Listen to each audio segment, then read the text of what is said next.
Please tell me in the comments where you're listening from. I would love to interact with you legends. Now to the story.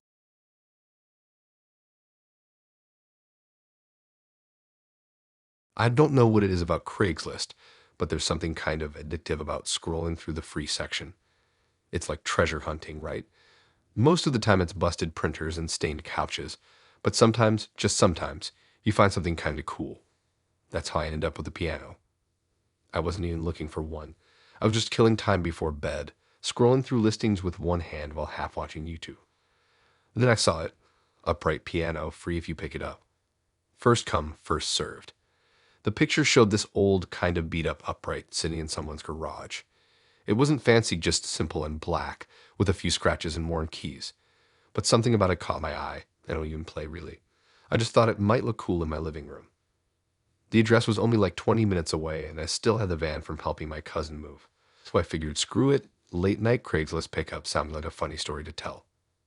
The house was in one of those neighborhoods that used to be nice like 50 years ago, but now most of the windows are boarded or covered in tinfoil. The garage was already open when I pulled up, and the piano was right there like in the photo. No one came out to greet me, which was weird. I'd knock on the side door of the house just to be polite, but nobody answered. So I just loaded it up. It was stupid heavy, even with the wheels, and I definitely scraped the hell out of my van's bumper getting it in. But whatever. Free is free. I got home close to midnight and left it in the living room. My arms were dead, and I figured I'd mess with it in the morning. But I kept glancing at it. I don't know why it just gave off this weird energy. Maybe because it looked so out of place in my apartment. Everything else was from IKEA or Marketplace. This piano looked like it had lived through a war. The next day, I started wiping it down and checking out the insides. One of the pedals was jammed, and when I tried to fix it, I heard this hollow knock, like there was a space behind the panel. I took off the bottom board, and that's when I found it. There was this weird square section that had been crudely cut out of the inside panel. Someone had tried to hide it behind the soundboard, but it was loose. Inside the cavity was a stack of VHS tapes. I'll have 10 of them. No labels, just old black tapes covered in dust and wrapped in an old pillowcase. I don't own a VCR, but I borrowed one from my neighbor just out of curiosity. And yeah, I regretted that almost immediately. The first tape started with a shaky shot of a room, dimly lit, like from a basement or something. The camera zoomed in and out like whoever was holding it didn't know what they were doing. That guy walks into frame. He's wearing a clown mask, not the Halloween one either. This thing looked handmade, paper mache maybe. It had this disgusting painted smile and smeared red cheeks.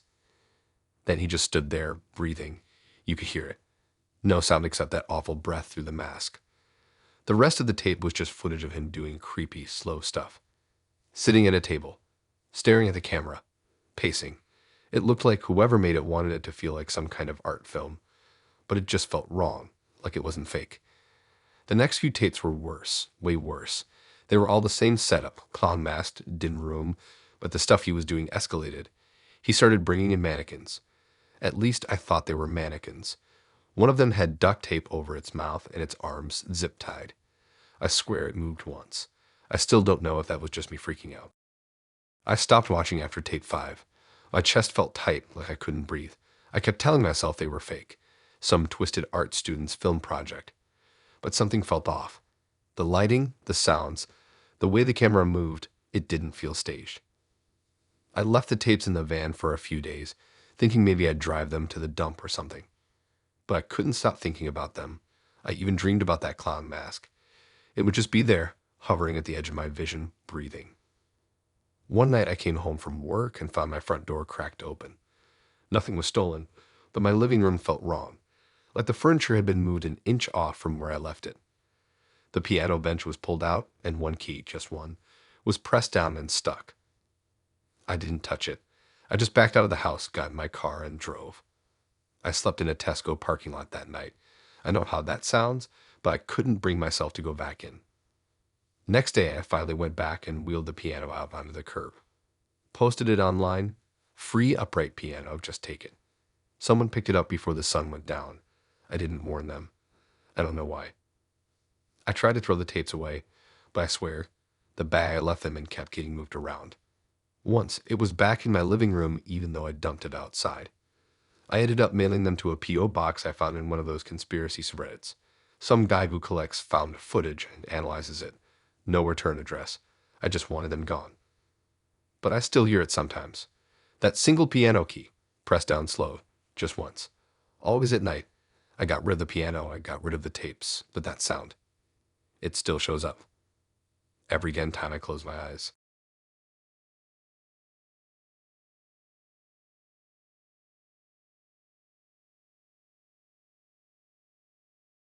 I needed quick cash, like badly.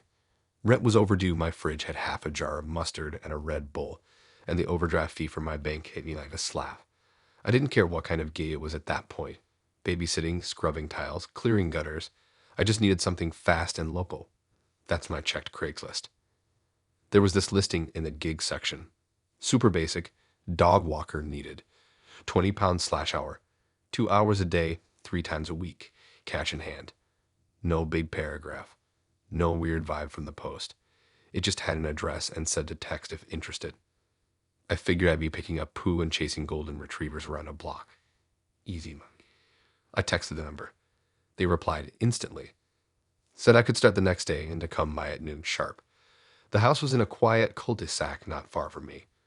Older place kind of tucked away behind tall hedges. It looked normal, maybe even boring, white walls, green door, little stone path. But the curtains were all drawn, even in broad daylight. The guy who answered was, I don't know if. He opened the door just enough to see part of his face. Middle-aged, pale, patchy stubble. He had those eyes that don't blink when they should. Said his name was Mark, real soft voice, barely above a whisper. He said the dogs were in the back and I'd need to come inside so he could explain the route. I hesitated, not gonna lie, but £40 for 2 hours was a lot to me then. I stepped in. The house smelled weird, not like dog smell either, more like old air, like the windows hadn't been opened in years. There were no photos on the walls, no dog toys, no leash hanging by the door, just silence. You know how a normal house has background noise. A fridge humming, lights clicking, whatever. This place was just still. He led me through a narrow hallway to the kitchen, and that's when I noticed there were no dogs barking. Not even a scratch behind the door or a whimper. Just silence. He pointed toward a door at the far end of the kitchen and said they were down there. I froze. Down there. I asked where the leashes were. He didn't answer. Just pointed again and told me to go ahead and check. He said the dogs were shy. His face didn't move when he talked. Not a twitch. I tried to laugh it off, saying I'd rather meet them outside. But he stepped aside and said they only came up after a walk. Something about routine. That was the first time I considered just leaving. But something about the way he stood, like he was blocking the front door, made me pause. My brain was doing the math between £40 and weird old guy with shy dogs. I cracked the basement door open. It was pitch black. I couldn't even see the steps. I asked him to turn the light on, and he said the switch was halfway down. He handed me a flashlight from the counter without making eye contact. It was one of those heavy metal ones, cold in my hand. I clicked it on and took a couple steps down. The stairs creaked. The smell changed instantly. Damp, sour, metallic. It didn't smell like dog. It smelled like something rotting, like wet clothes that had been sitting too long. Halfway down, I found the light switch and flipped it. The bulb buzzed but didn't come on. Just a weak flash, then dead. The flashlight beam shook as I kept going. My throat was dry and my instincts were screaming at me, but I kept telling myself maybe the dogs were old or sick or something. Maybe he fostered rescues. Maybe that's why they stayed in the basement. But there were no dogs. Just a bare concrete floor, some broken furniture, and a rusty wire cage shoved into the corner. The cage door was open, and inside was a blanket soaked with something dark. Next to it was a bowl, half full of water with dust floating on top. And beside that, a collar. It was chewed almost completely through. I turned to run.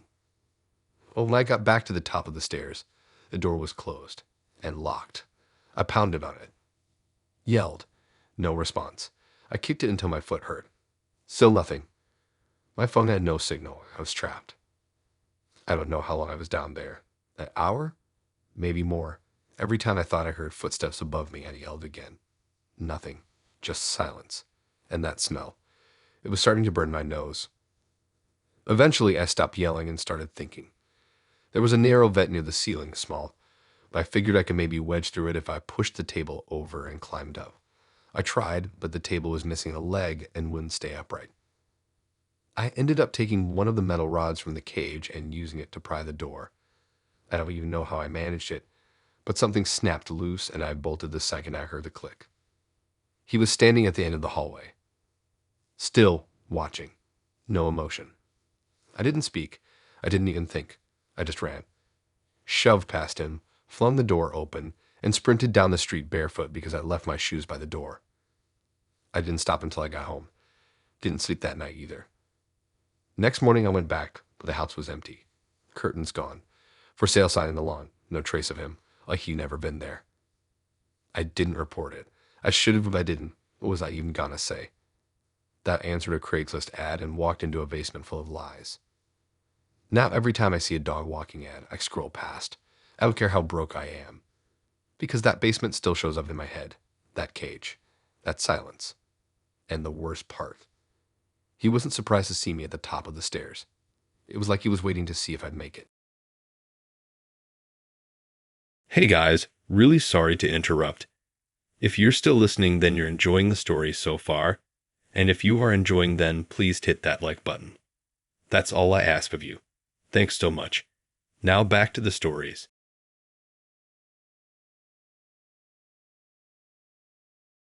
I wasn't trying to be a model or anything, but I needed new photos for my LinkedIn. And honestly, I just wanted something that didn't look like it was taken in my bathroom mirror. I saw the ad on Craigslist one night while I was half scrolling, half listening to lo-fi. It just said, free professional headshots for portfolio. Studio setup, fast and casual. Just bring your face. It had that chill, kind of playful tone that made it feel normal. The post had a link to the photographer's site. Well, more like a free Wix page. It had a name, Darian D Photography, and a bunch of black and white sample shots. They were clean, super movie, artsy stuff. All different people, mostly close-ups.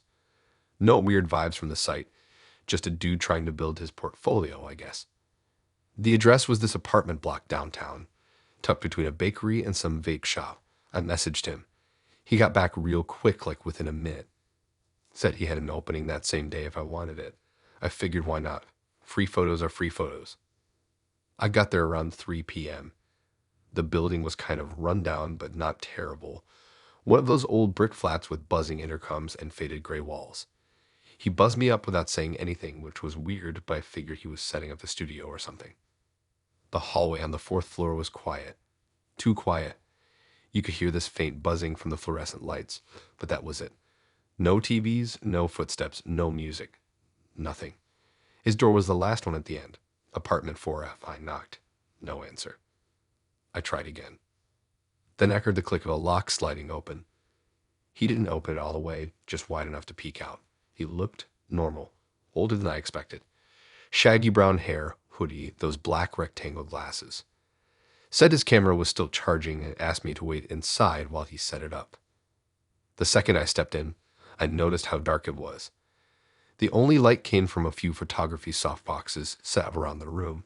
It didn't look like a normal apartment. No couch, no TV, no kitchen stuff, just light stands, one small chair in the center, a mirror leaned against the wall, and a bunch of black sheets taped over the windows. Everything else was just empty space and cables. He told me to sit in the chair, said he liked natural poses. I asked where the bathroom was first. He pointed to a door on the right, but told me not to open the other one.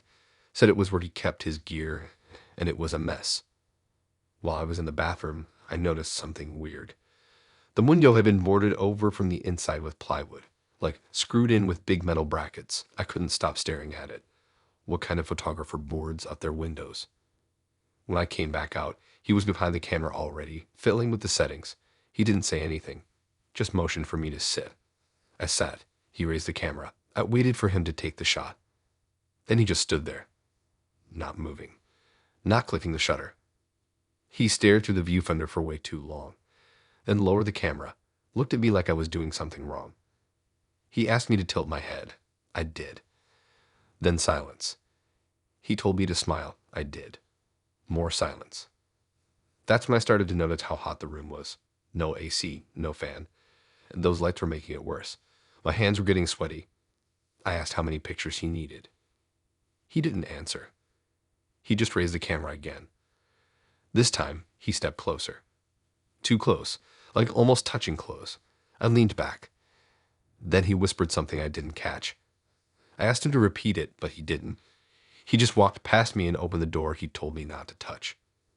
I caught a glimpse inside. Just darkness. Then a light clicked on. Inside the room was a mattress on the floor. That's it. No sheets. Just stained, dented foam and something crusted on the wall. The air changed. I could feel it, like all the sweat on my back instantly turned cold. I stood up. He turned around and stepped back toward the camera and locked the front door behind him. He said he needed to adjust the lighting. That's when I noticed. There was no actual camera lens. The camera was hollow. Just a plastic shell and a tripod. No card. No battery. Nothing. I looked around and saw something else. A pile of wallets. Dozens. In a box under the light sand. And on the wall, near the ceiling, tiny holes, like where security cams used to be. My whole chest locked up. I bolted. I grabbed the chair and slammed it at the front door. He screamed something, but I didn't stop. I kept ramming it. I heard him behind me, rushing, but I managed to get the bolt loose and ripped the door open. I sprinted down the hallway, past the buzzing lights, past the elevator, and straight down the stairs. I didn't stop until I was outside, gasping on the street. I called the police an hour later. I didn't even give my name, just the address and what happened. They found the door to 4F barricaded from the inside. When they finally forced it open, the place was empty. No lights. No chair. No mattress. Just a deadbolt drilled into the floor and scratch marks near the window frames. They never found him. And those wallets. None of those people ever updated their profiles again.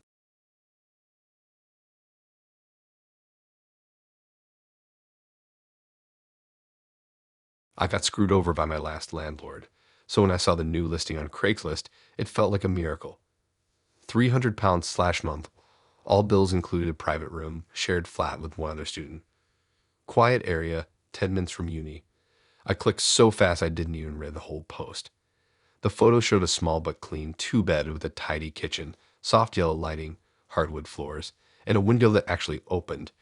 Basically heaven compared to where I was crashing at the time.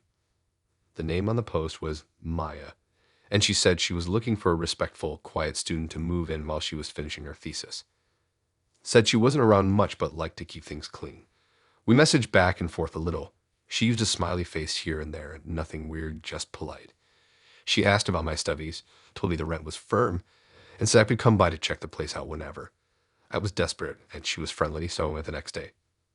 The apartment was on the top floor of a Victorian-looking house that had been split into flats, kind of tucked behind some overgrown bushes. Not fancy, but not sketchy either. When I buzzed, no one answered. Then I got a text. "Hey, sorry, just stepped out. Door's unlocked. Feel free to have a look and take the room at the end of the hall if you like it. I'll be back later." I hesitated, but she sounded chill, and the door was actually open like she said. I walked in. Inside smelled like lemon cleaner. Everything was neat. No mess, no signs of life really, but there was some mail on the table addressed to Maya L., and a calendar on the wall with post-it notes about classes and deadlines. It looked lived in, just not right now. I checked out the room. It was small, but the bed had fresh sheets, and there was a desk by the window. I stood there for a minute thinking, and I just decided. I texted her back. Told her I'd take it. She said I could move in that day and leave the rent in the kitchen drawer. We agreed to meet properly later that week. I moved my stuff in that night, but she never showed. At first, it didn't bother me. We planned to meet Wednesday, and she said she had a family emergency and would be back on the weekend. No big deal.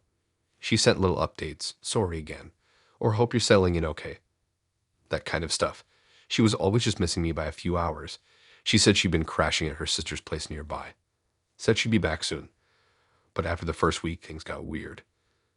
I started noticing small things, like how the shower head was always dry. Her toothbrush in the bathroom cup never moved. The dishes I left in the drying rack stayed there. The second bedroom door stayed closed and locked. Every time I asked if I could grab something from her room, extra hangers, a vacuum, whatever. She'd say, "Oh, I'll bring one from my sister's place," but never actually did. And the front door, I started locking it every time I left, but sometimes I'd come back and it would be unlocked again. At first, I figured I was being forgetful. Then I knew I wasn't. One night, I left a glass of water on the kitchen counter. I distinctly remember it was full. When I woke up, it was half empty.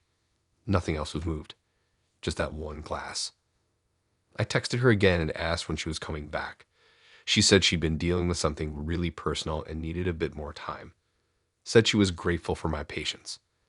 At that point, I wanted to believe her. I wanted to think maybe she was going through something hard and just needed space. Then, during week 3, the heating kicked on randomly in the middle of the night. I didn't think much of it until I realized the thermostat was in her locked room. That was the only place it could be controlled from. So I knocked on her door. No answer.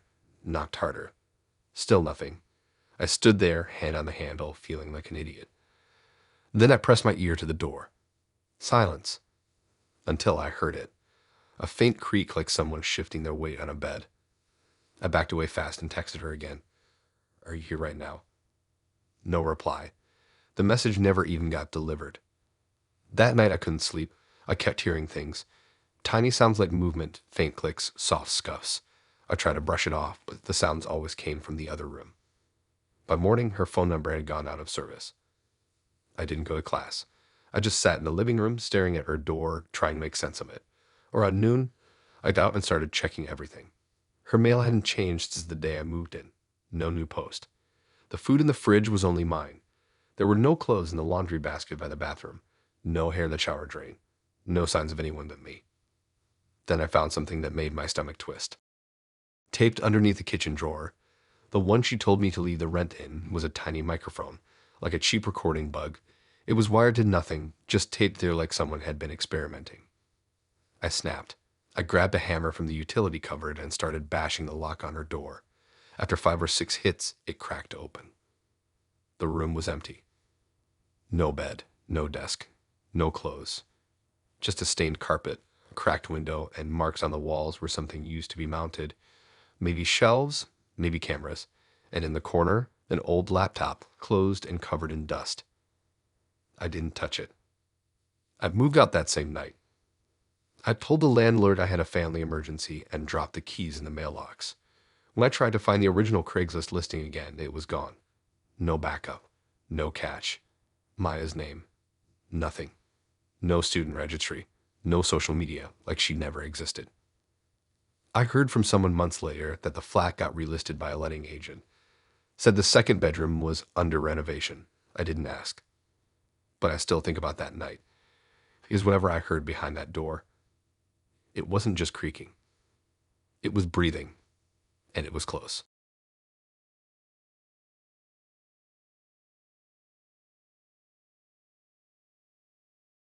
I took the babysitting job off Craigslist because I was broke and my phone bill was overdue. The listing sounded a little too polished, looking for responsible young adult to watch one child for 4 hours, easy pay, snacks provided. But the house was close to my cousin's place and the rate was decent, so I figured whatever. Everyone says don't take jobs off Craigslist, but I'd done it before. It's not always weird. This one was, though. The address was at the end of this narrow road, just past a church and a weird garden center that was always closed. I got there around 6 right on time. The house looked normal from the outside. Little 2-story thing, white siding, small front porch. The light was already on. I knocked. No answer. Tried the doorbell. Nothing. Then I got a text. "Hi. Running late. The door was unlocked. Go ahead in. She's upstairs in her room. Snacks are in the kitchen. Back by 10. The smiley face threw me off. It felt too casual for someone I hadn't met yet, but whatever. I opened the door and stepped inside. It was quiet. Too quiet. No TV, no footsteps, no hum of a dishwasher or anything. Just stillness. The house smelled like wood polish and something faintly sweet like cheap air freshener. The living room was spotless, but weirdly staged. One magazine on the coffee table. One pillow on each side of the couch. Nothing personal anywhere. Not a single framed photo. I called out, asking if anyone was home, but no answer. I walked through the kitchen. Everything was clean and untouched. No dishes in the sink, no food on the counter. Just a bowl of wrapped candies and a typed note that said, "Help yourself." Still no sign of a kid. I figured she might be napping, so I headed up the stairs. The hallway was dark except for a small lamp at the end. 3 doors, 2 shut, one slightly open with light coming from inside. I knocked softly, then peeked in. The room was a nursery. Not a kid's room, a baby's room. Crib, rocking chair, pastel walls, stuffed animals lined up way too neatly. But the crib was empty. I checked the closet. Empty. Back downstairs, I was starting to feel off. Like I wasn't supposed to be there. I sat on the edge of the couch and messaged the number again. "Hey, I don't see a kid here. Just making sure I'm in the right place." No reply. 10 minutes passed. I scrolled on my phone, trying not to freak myself out. Then it buzzed again. A new text, same number. "Don't open the door for anyone, no matter what you hear." That was it. No explanation. Just that. I stared at the message for a long time, trying to make sense of it. Was it a prank? Some kind of test? I started thinking maybe this was one of those YouTube social experiments or a friend messing with me. Then there was a knock. I flinched so hard I nearly dropped my phone. It wasn't loud, just 3 soft knocks. Slow, measured. I didn't move. I waited, holding my breath, trying to hear anything else. Nothing. Then another knock, slightly louder this time. I stood up and crept toward the door. I looked through the curtain, trying to be slick. There was a man standing on the porch. Middle-aged, brown coat, just staring straight ahead. Not looking around, not fidgeting. Just standing there. He knocked again. Still soft. Then he spoke, but I couldn't hear it through the door. Just saw his mouth move. No emotion, like he was reciting something. I backed away. Another text came in. "Don't talk to him. He doesn't go away if you talk to him." I stared at the screen, heart going nuts. My stomach twisted. I looked back toward the window. He was still there. Same posture, same expression. He hadn't moved. I walked into the kitchen and grabbed a knife from the drawer. Not for any brave reason, I just didn't know what else to do. 15 minutes passed. He didn't knock again, didn't pace, didn't leave. Then I heard a voice through the door. It was high-pitched, a woman. She said, "It's okay, I'm back, can you let me in?" But I knew it wasn't the same voice as the one who texted me. It sounded wrong, like someone pretending to be friendly. I didn't answer. I just stood there. She said it again. "Can you open the door, please? I forgot my keys." Then silence. Then a third voice. This one was a little girl, soft, scared. She said, "Please, I need help." That one almost got me. My hand touched the lock. I swear to God. Then my phone buzzed. "No, listen. It's not her. Or anyone. Just wait." I dropped the knife. I didn't sleep. I just sat on the floor by the couch and waited for time to pass. Around 10:05, I heard a loud knock. 3 bangs in a row, and then nothing. I looked through the window. The porch was empty. I left the house without cleaning up or saying anything. I didn't text back. I didn't ask for payment. I just left. Weeks later, I tried to find the listing again. It was gone. The number was dead. I even went back once during the day out of dumb curiosity. The house was empty. No cars, no curtains, no sign of life. Just a dusty porch and a locked door.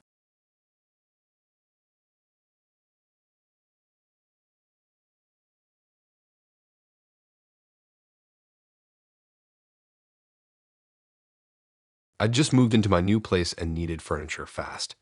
Everything I had was hand-me-down junk or stuff that didn't survive the move. I was sleeping on a mattress on the floor and eating dinner on a cardboard box. So yeah, Craigslist was my go-to. That's where I saw the couch. It looked brand new, deep gray, clean, no savvy cushions. Modern but comfy. The listing said 60 pounds OBO and need it gone by today. It was posted just 45 minutes earlier. I messaged the number and the seller replied instantly, saying I could come now if I had a way to haul it. I had a van rented for the day, so it felt like perfect timing. The address was just outside the city, kind of near where the newer developments fade into older, spaced-out houses. The drive took maybe 25 minutes. I pulled up to a small one-story home with a long gravel driveway and faded shutters. The lawn was dead and the blinds were shut, but I didn't think much of it. People who sell couches online don't usually care about curb appeal. I parked and texted that I was there. A few seconds later, the front door creaked open. This guy stepped out, tall, probably mid-40s, buzz cut, loose gray hoodie, thick boots. He gave a short wave and said the couch was downstairs, and that I'd have to help carry it up since he hurt his back last week. He apologized for not putting that in the post. I didn't really want to leave a sofa upstairs, but I'd come all that way. So I said sure. He led me through the house. The place smelled weird like mildew and those fake pine air fresheners people stick in vents. No family photos, just mismatched furniture and one flickering lamp in the hallway. He pointed to a wooden door near the back of the house and said the couch was just down there. I stepped through, and the basement stairs groaned under my weight. It was darker than it should have been. Only one hanging bulb at the bottom, barely lighting the room. As I reached the bottom step, I realized there wasn't a couch in sight, just a bunch of boxes, some old chairs, and a long tarp folded up against the wall. I turned back to ask where the couch was. That's when I heard it. Click. The door at the top of the stairs closed and locked. I ran back up and started banging. Nothing. I tried calling out. No answer. I kicked the door hard. Nothing moved. No service either. Just one barb flickering in and out. The kind of signal that taunts you with fake hope. I stood there breathing heavy, staring at the door, hoping it was just some sick joke and he'd come open it. But the silence was long. Too long. And the basement was getting colder. I turned around slowly and took a better look. There were deep scratch marks on the concrete floor. Not like from dragging furniture. More like claw marks. Long, frantic ones near the back wall. My legs started to feel wobbly. I found a metal pipe leaning in the corner and picked it up, just in case. I moved toward the tarp. I didn't want to. But I had to. The tarp was heavy, stiff like it had been there a while. When I pulled it back, all I saw at first were piles of old cushions and ripped fabric. But wedged between the stacks was something else. A phone. Still powered on. I grabbed it and backed away fast. The wallpaper was a photo of some guy's hiking boots on a cliff, but the lock screen had missed calls and unread texts. Lots of them. Names I didn't recognize. Dates that went back months. The last message said, "I'm outside now. Is the couch still available?" Same line I used. That's when I realized. No couch ever made it out of this house. I turned toward the far end of the basement. There was another door, half hidden behind shelves and hanging cords. I ran for it and yanked it open. It led to a narrow hallway, dirt floor, cement walls like a cellar that wasn't meant to be finished. It smelled like damp carpet and something else, something sour. There were hooks on the wall. I didn't say I'd find out more. I went back to the basement stairs and started throwing myself against the door, screaming now, kicking harder, slamming my shoulder into the wood until it felt like it might come out of its socket. And suddenly, another click. The lock turned. The door creaked open an inch. I froze. No footsteps, no sound. Just an open door. I pushed it the rest of the way and stepped out. The hallway was empty. No sign of the guy. The front door was wide open, and I could see my van still parked in the driveway. I didn't waste time. I sprinted for it and jumped inside. Drove off so fast I nearly took out the neighbor's bin.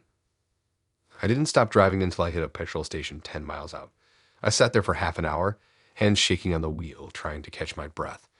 I kept checking my phone like someone was gonna text me again. They didn't. I never reported it. I should if I know that. But part of me feels like if I say his name, or whatever name he gave me, he'll know I told. And I don't want to know I got out. Because he wasn't shocked when I walked into that basement. He planned for me to.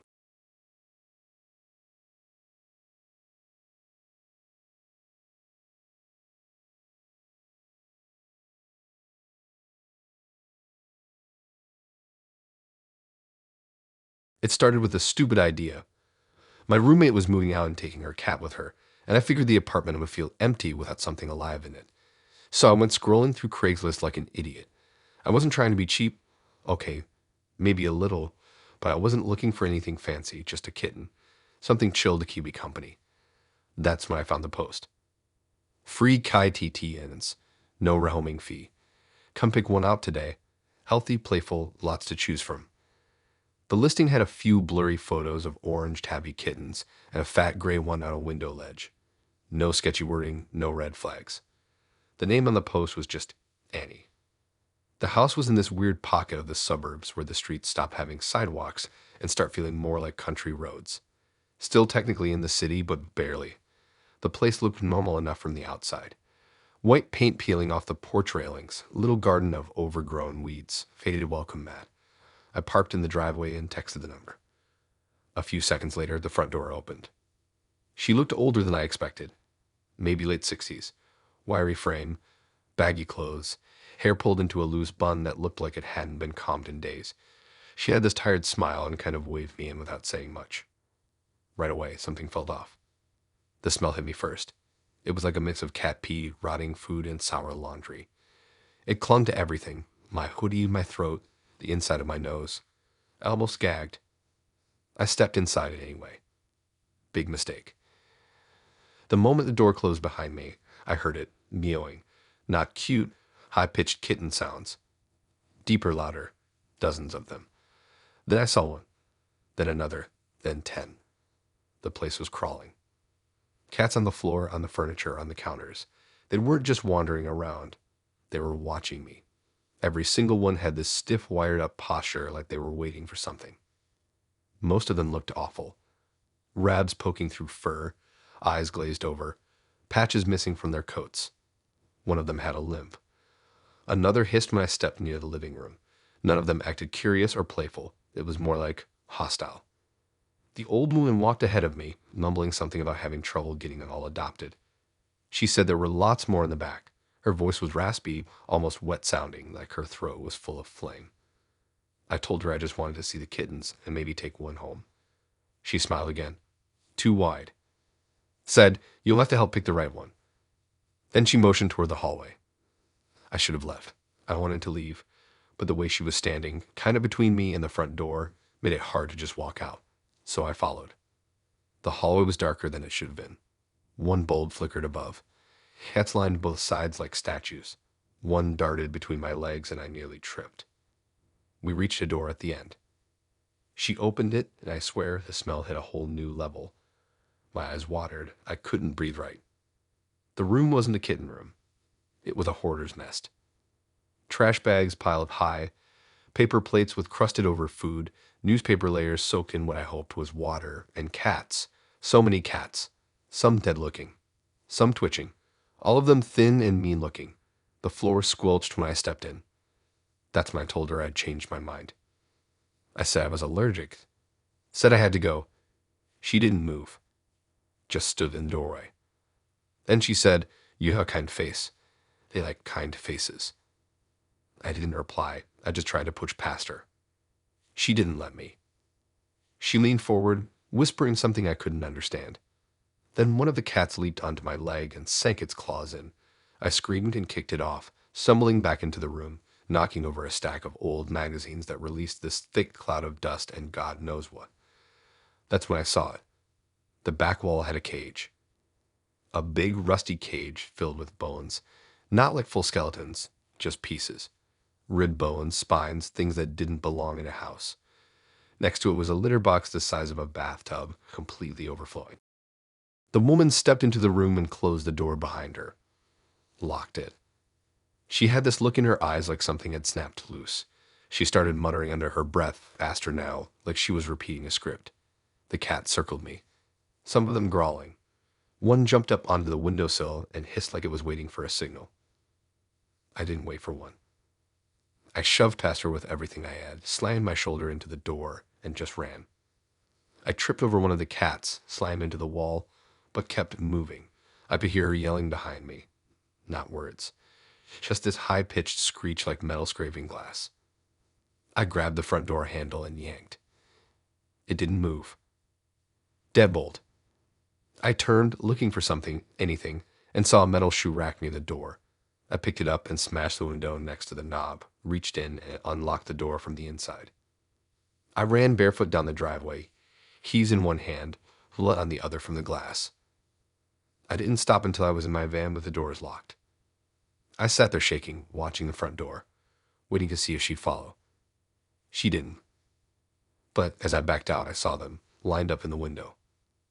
Dozens of cats, just sitting there, watching.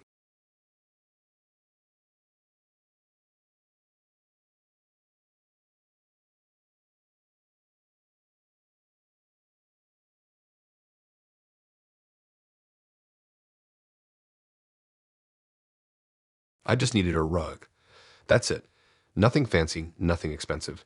Just something to cover the ugly scratches on the floor of my new place.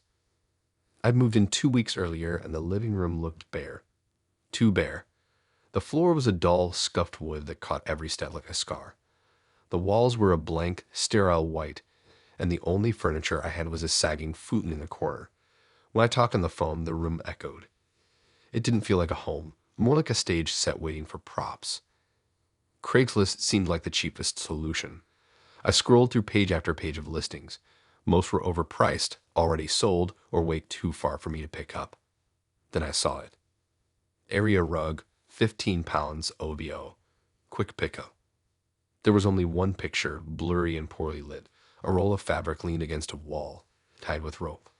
The little I could see looked patterned, maybe Persian. Swirls of red and beige, some darker shapes I couldn't quite make out. 15 quid was nothing. I texted the number. The guy replied fast. Said I could come that night if I wanted it. He gave me an address on the edge of town in a neighborhood I didn't recognize. He added, I'll leave it outside the gate. Just drop the money in the mailbox. That was odd. He didn't want to meet at all, but maybe he'd been burned by buyers before. Or maybe he just didn't want strangers knocking. I figured if the rug was garbage, I'd only be out 15. By the time I got there, it was almost 9 p.m. The street was dark, lined with old rental houses that all looked the same. Chipped paint, leaning fences, half-dead lawns. The kind of place where nobody knew their neighbors. The rug was exactly where he said it would be, propped against a chain-link fence tied tight with a thin rope. The mailbox was a rusted metal box merely hanging onto its post. I stuffed an envelope with the cash inside, grabbed the rug, and wrestled it in the back of my car. I didn't notice the smell until I got home. At first it was faint, sharp, chemical. By the time I unrolled it in the living room, the air stung my nose and eyes. Bleach. Strong, choking bleach. I stepped back, pressing my sleeve over my face. The rug itself looked fine, beautiful, even. Reds, golds, darker threads woven into swirling shapes that almost looked like eyes if you stared too long. But some areas felt stiff, like the fabric had been soaked and dried hard. I tried to convince myself the guy must have cleaned it before selling. Maybe it came from a smoker's house, maybe pets. I opened the windows and left it to air overnight. The next morning I woke up coughing. The smell hadn't gone. If anything, it was stronger, seeping into the walls, into the air itself. I dragged out a bucket, mixed up some cleaner, and started scrubbing. That's when I noticed it. Near one corner, the pattern blurred into something darker. At first I thought it was part of the design, but the fibers there were different, matted, hardened. My stomach turned. I pressed a paper towel to it. It came up brown. Old blood. The bleach smell was strongest right there. Heart thudding, I flipped the rug. Underneath, the wood floor was stained. The shape of it was awful, like a pool that had spread slowly, seeped deep, not an accident, not a spill. Something that sat there for hours. And then I saw it, tucked into the fold at the edge, half hidden. A button. Just a plain black shirt button with threads still clinging to it. Holding it made my skin prickle cold, like I wasn't supposed to have touched it. I dropped it in the bin. That night, I couldn't sleep. Every creak in the apartment set me on edge. Around 3 a.m., I heard it for the first time, a soft dragging sound from the living room. I froze in bed. It was faint, like fabric being pulled slowly across wood. I told myself it was the wind, maybe the open windows catching the edge of the rug. When I finally got the nerve to look, the rug lay flat and unmoving. The next morning, there were scratches on the floor. 3 long, jagged gouges near the rug's corner, cutting deep into the wood. I texted the seller. No reply. I called the number. Disconnected. I drove back to the house where I picked it up. The place looked abandoned. windows boarded, gate chained, no rug, no mailbox. It was like it had never been lived in at all. That night, I dragged the rug outside and left it by the bins. When I came home from work the next day, it was waiting for me, rolled neatly, sitting upright on the front porch. I stood on the pavement for a long time, just staring at it. I didn't unroll it. I didn't touch it. But later, when the sun went down, the smell filled my apartment again. I tried burning it. Don't ask me why. I dragged it to the empty lot behind the building, doused the edges in lighter fluid, struck a match. The flames caught fast, curled the fabric black. Then they died. Just choked out, like the rug had smothered them itself. That was the moment I realized I couldn't get rid of it. Not the normal way. Now it stays in the back room, folded tight. I don't go in there anymore. I can't. But I still hear it at night. That slow dragging sound, sometimes softer, sometimes louder, like it's circling the room. Every morning when I force myself to open the door, it's in a slightly different spot, just a few inches at a time, closer. And the scratches on the floor are multiplying.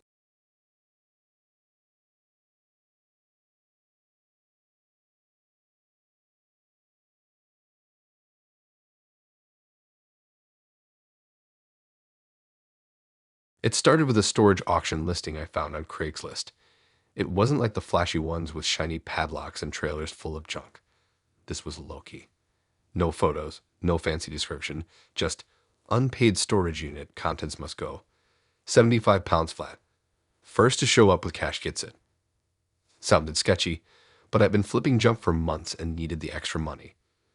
I'd sold everything from dented kettles to a broken rowing machine. Half my living room looked like a boot sale booth. I figured even if it was all worthless crap, the unit itself was worth a gamble. The address was outside town, near the industrial park where everything looks like it should be abandoned but somehow isn't. The storage facility was one of those gray concrete buildings with rows of garage-style doors. One flickering overhead light. No front office. Just a lockbox on the fence with a code texted to me. I got there just after 5 p.m.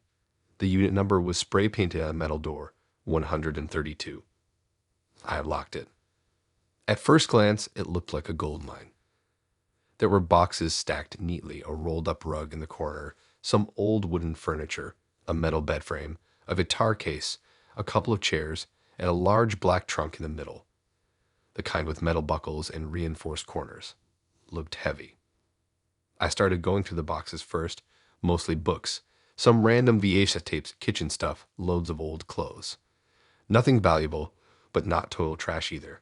I found a sealed bottle of rum at the bottom of one box, probably expired, but still, decent find. The rug was moth-eaten, so I left it. I moved on to the guitar case, no guitar. Just empty, with a dead spider in the corner. Then I turned to the trunk. It was the only thing that felt placed in there, like everything else had been shoved around it. The dust was wiped clean off the top, unlike the rest of the unit. The edges of the trunk had deep scratches, like it had been dragged. There were 3 latches across the front and a big padlock through the middle one. I didn't have bolt cutters, but I had a crowbar. It took a while, but I popped it open. And the second the lid cracked, I heard it. Thump. Something moved inside. Not shifted. Moved. Like something was alive. I froze. I didn't even lift the lid all the way yet. Just stood there, breathing, staring at the small gap like it was going to blink at me. Then the noise came again. Thump, thump. A small scrape, like nails on metal. At first, I thought maybe it was a rat, or something worse. I grabbed my phone, turned on the flashlight, and slowly lifted the lid. Inside was a tarp, duct taped around something. It looked like a bundle. Oval-shaped. The size of a small dog, maybe. My heart was pounding. I didn't want to touch it, but I couldn't leave it like that either. I peeled back the corner of the tarp. There was something wrapped in an old sheet, and the sheet was breathing. I dropped the lid, slammed it shut. I backed away, nearly falling over a chair. I didn't know what I had just seen, but I wasn't sticking around to figure it out. I ran to my car and locked the doors. Sat there, sweating, staring at the unit like something was going to come crawling out. After a few minutes, I forced myself to calm down. Told myself it was just an animal. Someone's pet they couldn't take care of. Still insane, but explainable. I got out of the car, cautiously. Went back to the unit, trunk still closed. I grabbed a broomstick and opened the lid from a distance. The sheet had moved. Whatever was under it had shifted closer to the edge. I stepped in, held my breath, and slowly pulled the tarp back again. The sheet moved. Just a twitch, like a leg spasm. That's when I noticed the stains. On the tarp. On the sheet. Old, brown, dried. Something foul hit my nose. Strong and sour, worse than bleach, like rotting meat covered in cleaning spray. I heard a whimper. A human whimper. It didn't sound like a grown man. It sounded young. I backed away again. I was sweating, my head spinning. This was not a junk flip anymore. This was something else. I called the police. Didn't tell them much. Just gave them the address and said they needed to get there fast. Then I left the door halfway up and sat outside my car, waiting. I didn't go near the truck again. When they arrived, I pointed them in.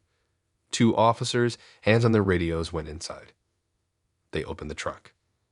They didn't say much, just called it in and put up tape. I tried to ask what it was. It didn't answer me. One of them just stared at me and said, "You didn't touch anything else, right?" That's when I knew. Whatever was in there, whoever was in there, wasn't supposed to still be alive. They didn't tell me much after that. I gave a statement. They asked where I found the listing. I told them Craigslist. They didn't even look surprised, just wrote it down and told me to get a call if they needed more. I never went back to collect the stuff. Didn't want any of it. But I still check the listing sometimes. And every once in a while, I'll see another vague post. No photos, just unpaid storage unit, must go, cash only. And the number always changes.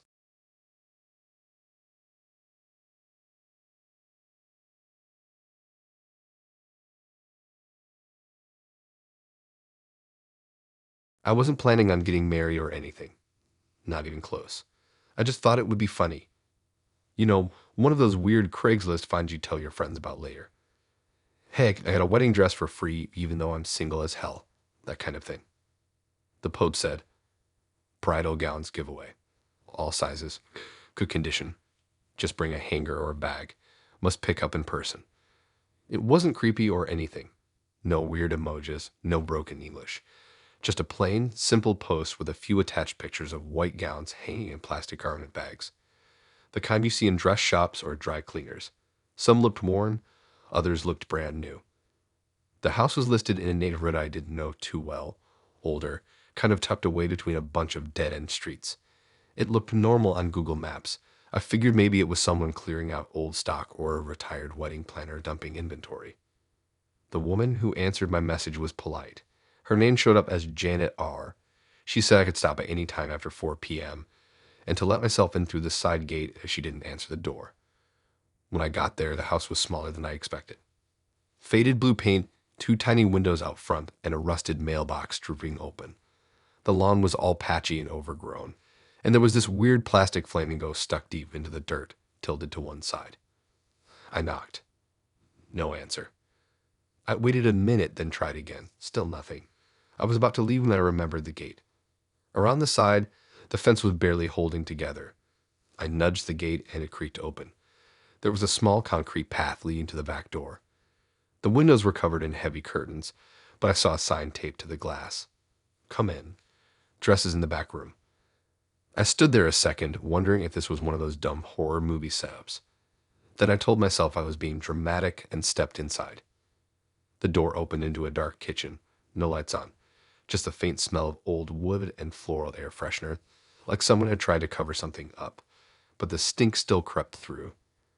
There were dishes stacked in the sink, dusty mugs on the counter. Nothing too weird. But it didn't feel lived in. More like someone had set it up to look lived in. I walked down the hall, shoes creaking on the floorboards. At the end of the hallway was a half-open door. The light was on inside, warm yellow. I pushed it open. That's when I saw them. Bridal gowns. Dozens of them. Hung neatly along all 4 walls, each in its own plastic garment bag. The entire room was filled like some makeshift boutique, but what really messed me up was the tags. Each dress had a name, written in sharp black marker on white paper and taped to the front of the bag. Liza, Melanie, Sarah Jade, Tina, missing Zy PPR. Rows and rows of names, all women, all first names. No dates, no prices, just names. Some of the gowns had little notes stuck to them. Stains under traying, found in storage, smells like smoke. And some didn't even have full dresses, just veils or skirts, bagged like they were still part of something. I didn't know what I was supposed to do. Take one? Wait for Janet? None of this felt right. Then I noticed the window. It was nailed shut from the inside, and the walls had scratch marks, not deep gouges, but long lines across the plaster, like someone had dragged metal across them. There were broken bits of plastic on the floor, a snapped clothes hanger, something wet under one of the bags that I didn't get close enough to smell. I turned to leave. That's when I saw the closet. It was open just a crack. Something inside moved, just a tiny shift, like fabric being pulled, or someone breathing behind a pile of coats. I didn't stay to check. I backed out fast, nearly tripping over a shoe I hadn't noticed before. White, satin, scuff at the toe. No match anywhere else in the room, just one. I went back down the hallway faster this time. The air smelled worse now. Damp. Heavy. As I passed the kitchen again, I saw something else.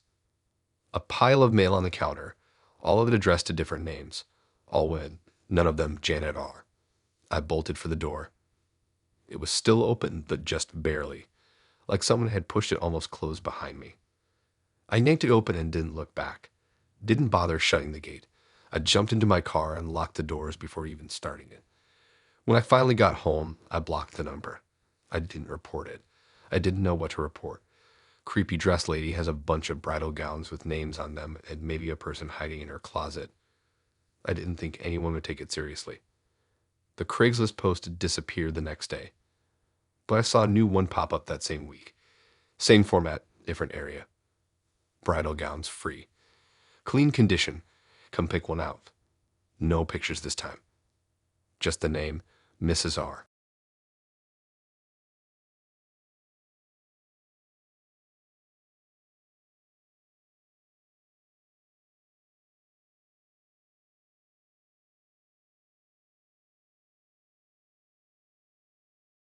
I moved into a basement flat last month.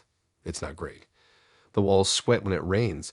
The single window is small and smeared with grime, and the pipes hum with a constant mosquito buzz that drills into my ears at night. But it was cheap, and I needed somewhere fast. When I moved in, I had nothing. No furniture, no bed, not even a chair. Just a camping mat on the floor and a couple of plastic crates stacked as a makeshift table. I told myself I'd be fine roughing it for a while, but after 3 nights, my back felt like it had been put through a blender. Sleep was a joke. I'd lie there staring up at the low ceiling, counting the cracks, listening to the buzz in the pipes, waiting for exhaustion to finally knock me out. By the fourth night, I gave in. I needed a mattress. Brand new ones were out of the question. £300 minimum, which was half a month's rent. I didn't even have a proper job lined up yet. So, against my better judgment, I went online. Craigslist was full of secondhand mattresses going cheap. Everyone says don't do it. Bed bugs, stains, God knows what. But at that point, I just wanted something soft to collapse on. That's when I saw the ad. Double mattress. Clean, no stains. Just £20 if you can pick it up. The photo was ordinary. A plain white mattress leaned against a wall. The seller was listed only as D. Under the photo was a single line. First come, first served. It's in the garage, help yourself. No phone number. No name. Just a reply to email. I hesitated, but £20 for a double mattress. It felt like a miracle. I sent a message. The reply came within minutes. A short note. Address attached. Garage will be unlocked. I'm out of town. Take it if you want it. The place turned out to be a row of narrow, terraced houses with a line of garages at the back. They were all identical, short, squat rectangles of concrete with peeling doors and no lights. There weren't even numbers on them. The garage at the far end was half open, just enough to duck under. The inside smelled like dust and motor oil, and there it was, the mattress, propped against the wall, wrapped loosely in a cloudy plastic sheet. Up close, it wasn't perfect. The corners were frayed, and the plastic was torn in places, but there were no obvious stains or tears. It looked clean enough. I hauled it into my car, straining against its awkward bulk, and drove home. My arms ached, but when I dropped down the floor of my flat, I felt like I'd won something. That first night, I slept like a rock. For the first time in weeks, my back didn't ache. I didn't hear the buzzing pipes. I didn't see the cracks in the ceiling. Just dark, heavy, dreamless sleep. By the third night, the smell started. At first, it was faint, barely noticeable, a sour dampness I blamed on the flat itself. Basements always smelled weird. I cracked the window, shrugged it off. But by the fifth day, it was undeniable. Every time I walked in after work, the air was thick with it. Not garbage, not sewage. Worse, a meaty, rotten staleness that clung to the back of my throat. I scrubbed the kitchen, took out the bins twice, poured bleach down the drains. I even sprayed Febreze directly onto the mattress. Nothing made a difference. The smell always came back. That's when I noticed the lump. I was sitting on the edge of the bed when my hand brushed across it, a hard bulge under the fabric, the size of a loaf of bread. I pressed down. It didn't spring back. Frowning, I ran my hand along the seam. That's when I saw the zipper. It was tucked into the fold of fabric, almost hidden. Not a normal zipper, either. Heavy metal teeth, stiff like it wasn't meant to be noticed. I'd never seen a mattress with one before. Curiosity itched at me. Why would anyone hide a zipper in a mattress? I pulled it open. Underneath the surface foam, there was another lining, thicker, darker, sealed shut with heavy-duty plastic and taped along the edges with strips of silver duct tape. My stomach twisted. There was no reason for that. I sat frozen for a long time, staring at it. My hands slicked with sweat. My brain kept circling back to the smell. Finally, I went to the kitchen and grabbed a box cutter. The blade trembled as I pressed it against the lining. One quick slice. The knife snagged on something soft. And then the smell hit me. Not damp, not mildew, not even garbage, rot. Pure rot, thick and cloying, filling the room in seconds. I gagged, clamped my sleeve over my mouth, staggered back until my head hit the wall. I forced myself to look again. The lining sagged open just enough to reveal what was inside. A bundle, wrapped in layers of black trash bags, all taped tight. Something round bulged against the plastic like a small sack, or like a body curled in on itself. I didn't open it further. I didn't have to. The smell alone told me. It wasn't roadkill. It wasn't a pet. The shape was too human, too exact. My vision blurred, my stomach lurched. I stumbled into the bathroom and dry heaved until my throat burned. When I could breathe again, I grabbed my phone and called the police. I didn't touch the mattress again. I didn't even look at it. I just waited outside in the car park, pacing in circles, swallowing down bile, watching the minutes crawl by. Every second felt heavier, like the smell had seeped into me, into my clothes, my skin. When the officers arrived, I pointed them inside and tried to explain without vomiting. They didn't say much, just exchanged a glance I'll never forget. They told me to stay outside while they processed the scene. An hour later, one of them came back out. He asked where I'd gotten the mattress. I told him, Craigslist. He pressed his lips together like he wanted to say something else but couldn't. Then he nodded and told me they'd be taking everything, the mattress, my box cutter, even the gloves I'd worn to move it. They didn't tell me what was inside. They didn't need to. That night, I lay awake on the bare camping mat again, staring at the ceiling. Every time I closed my eyes, I saw the shape in the plastic, the way it curled, the smell rising out of it. I don't know who they were or how they ended up inside a mattress in a stranger's garage. I don't know what happened to them or what kind of person just leaves something like that for anyone to find. But I think about them every night before I sleep. Sometimes when I'm too tired to stop myself, I still check Craigslist, not to buy, just to look. And the post is still there. Same photo, same white mattress leaned against a wall, same seller, the same price. But now the background looks different. The wall behind the mattress has a shadow, a new shadow, the shape of someone standing just out of frame.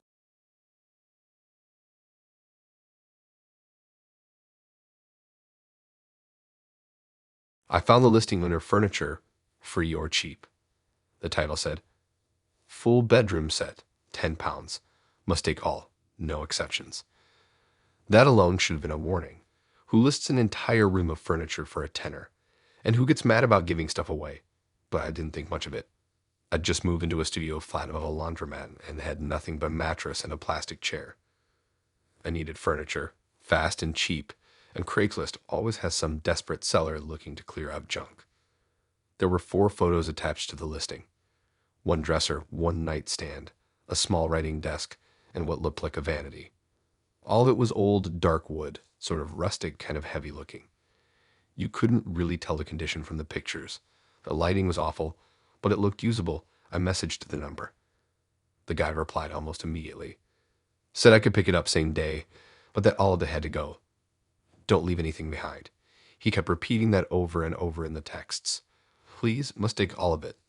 Said he'd help load it, no problem, just bring a van. I borrowed my cousin's van and drove over around 4 p.m. The address was on this narrow road outside town, near a bunch of overgrown lots and half-boarded houses. It looked like the kind of place where people don't make eye contact. The house was small and sagging, with paint peeling off in big flakes and a broken swing in the yard. One curtain was flapping out of a cracked window. The seller was waiting on the porch when I pulled up. He didn't say much. Just pointed toward the side door and said the furniture was in the back room. He looked tired, pale, sweaty, kept glancing around like someone was watching him. I asked if he was all right. He said something like, "It's better when it's gone," whatever that meant. I followed him inside. The house smelled weird, like damp carpet and varnish. Every floorboard creaked. The walls had this yellowish tint like someone had tried painting over stains, but gave up halfway through. The back room had no windows, just one bare bulb hanging from the ceiling. The furniture was all there, just like the photos, but up close it looked different. Every single piece had deep, jagged gouges in the wood, not scuff marks, not scratches. Gouges, like someone had taken a knife or claws and just gone to town on every surface. The dresser drawers had slashes running across them. The vanity had splintered edges like it had been hit over and over. Even the underside of the desk had carved lines like something had been trying to get out. The weirdest part, they were all locked. All the drawers, every single cabinet. The vanity mirror was bolted shut with wires twisted around the hinges. I asked him if he had the keys. He said no. Said they were sealed for a reason. I laughed like he was joking, but he didn't smile. He just stared at the furniture and said, "They don't like being alone." I should have left then, I know that. But I'd driven all the way out, more of the van, and I needed a desk at least. I figured I'd take the desk and one dresser and leave the rest. The moment I said that, he snapped. Not in an angry way, just desperate. Eyes wide, voice shaking. Said, "You can't split them. Please, they know." I stood there, trying to decide if I should just make an excuse and go. Then I looked at his face. Whatever had happened in this house had gotten to him. He looked hollow. So I said, fine. We hauled the furniture out one by one. The whole time he wouldn't look at me. He didn't say another word until we closed the van doors. Then he whispered, "Don't open them. Whatever you do, don't open them." I drove home in silence. When I got to my flat, I only had space for 2 pieces, so I left the rest in the shared garage downstairs. I moved the desk and dresser into the corner of the room. Even then the smell came with them, musty sweet, almost like old flowers rotting in a locked drawer. That night I couldn't sleep. There was this sound coming from the dresser, like wood shifting, or something pressing from the inside. Just once or twice, then silence. I told myself it was the heat. Furniture creaks all the time. I left it alone. The next morning, one of the drawers was cracked open half an inch. I didn't do that. I pushed it closed and taped it shut. Same with the others. I taped every edge, then moved it against the wall. 2 nights later, I heard something fall in the garage. I went down to check and found one of the other pieces, the vanity on its side. The bolts around the mirror were gone. One of the drawers was wide open. A bunch of broken wood was scattered across the floor like something had punched its way out. I didn't stick around. Back in my flat, the tape on the desk drawer had peeled halfway off. The gouge marks looked deeper now, like they were fresh. I got rid of everything the next morning. Dragged it all out to the alley behind the laundromat. Left a note that said, "Free, take it all." By noon, it was gone. All of it. But sometimes at night, I think I hear it again. That soft scraping sound, like fingernails on the inside of a drawer.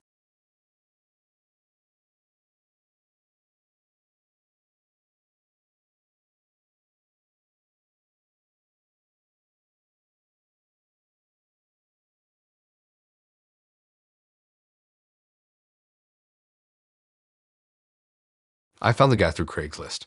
Of course I did. My car had been acting up for weeks, sputtering whenever I braked, jerking at red lights like it was trying to throw me through the windshield, wheezing like it had asthma. I knew it wasn't something minor. Transmission clutch may be worse. The kind of repair that cost more than the car is actually worth. But I couldn't just leave it. I needed the car for work. The bus routes didn't start early enough, and taxes were draining my account faster than rent. Every day the car limped a little worse, and every day I told myself I'd deal with it tomorrow. Eventually, desperation won. The ad was short and to the point. Mobile mechanic, cheap fixes, no garage markups. I come to you or drive to my shop. Available 24/7. The price he listed was suspiciously low. Too low, but the post had 3 5-star reviews, a phone number, and even a photo of the guy himself. Mid-30s, beard, gray hoodie, smiling with grease-stained hands. Looked like the kind of guy who fixed cars for a living, not the kind who'd rob you blind. So I messaged him around 9 p.m. on a Sunday, thinking I'd get an appointment for later in the week. He replied immediately. Said he was in my area already. Said he could swing by that night. That should have been my first red flag. But I was exhausted, stressed, and not thinking clearly. 20 minutes later, a faded green pickup rolled into the lot outside my flats. He climbed out with a heavy tool bag slung over his shoulder, smiling like we'd already met. He had the right kind of energy, friendly, chatty, even cracked a joke about how half the cars in town probably needed the same work mine did. He popped my hood, fiddled around for a minute, and pointed out something about the clutch cable. Said it might be more, but he'd need his shop equipment to be sure.